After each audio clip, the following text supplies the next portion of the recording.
اتسألت الممثلة أفرا سرطاش أوغلو عن مسلسلها المفضل واللي بتشوفه حاليا، وقالت إن مسلسلها المفضل هو مسلسل هذا البحر سوف يفيض.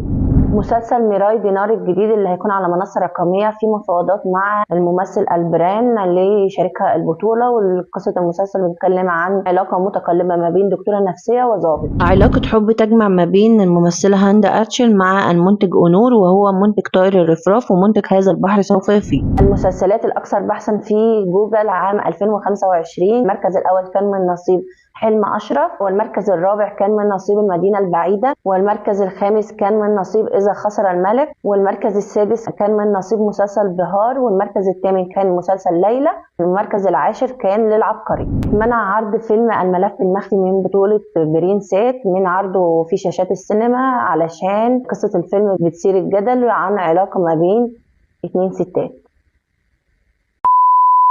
الممثلة هيلين انفصلت عن حبيبها رجل الأعمال جلال جان. للناس اللي مستنية انفصال دور بوران عن مسلسل المدينة البعيدة، أحب أقول لكم إن هو مطول معنا شوية علشان في ناس سألت الصحفية برسين وأكدت إن هو دوره لسه مستمر.